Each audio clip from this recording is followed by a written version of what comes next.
I have a lot of agents, like we interviewed Wayne Peterson in Idaho, new agent, decides he's going straight after luxury. But he had the wherewithal to last a year to get through that first year. And I think he did 10 or 11 transactions, but didn't start for 8 or 9, 10 months because he had to build those relationships with those people. But with your daughter, like you said, I mean, you start with their first home, and I know the prices are all different. I'm going to use the $250,000 house. And then 4 years later, they're in a $500,000 house, and so on and so on. And 20 years later, they're in that $1.5 million, $2 million price point. And now your daughter's in the luxury market. And she just followed her client right into that particular scenario. It's one of the easiest ways to get into the luxury. So Dan, give me a little help with that seasoned agent, 8, 9, 10 years doing 8, 9, 10 million. What would you say to them?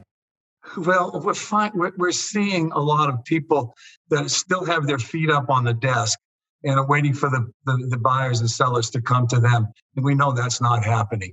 There's so many options out there. We've clearly made this business look so easy. So everybody's gotten their license, and it's clouded a lot of the opportunities for some of the older agents. You have to continue to do your marketing. You have to look into the new videos, into the social media types of things, as much as you may hate it. Okay, that's where people are finding you. And I was just in Boston, and I was with a group of people who were just telling me how much they love seeing my homes. Okay, they're not buying any of my homes.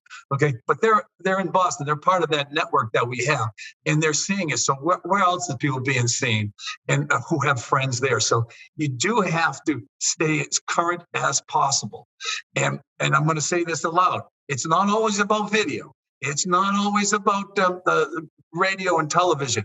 What it can be about can be the print, because it has a shelf life. It'll sit on your counter. It'll catch somebody's eye, but you have to continue to market. Nothing is easy. Don't try anything for 2 months or 3 months. If you're not committed for a year, forget about it. You've got to keep on doing it. And I see a lot of the older people like me that don't have people pushing them all the time. That is just sort of like, I'm kind of, all right, I'm done.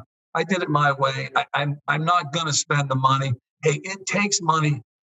You have to spend money in this business to make money. And we know that. So it's all part of that. You got to keep current.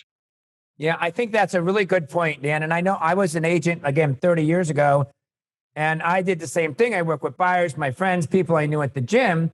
And I get a lead from the gym. I'll never forget, a beautiful couple. I sell their condo in Marin County 30 years ago for $350,000, 2-bedroom condo. A very expensive neighborhood, by the way. Big money. Big money up there. And I thought, wow, Dan, this is easy. Like, I didn't have to spend any money. Matter of fact, I was at the gym doing my own thing, and I made, $15,000.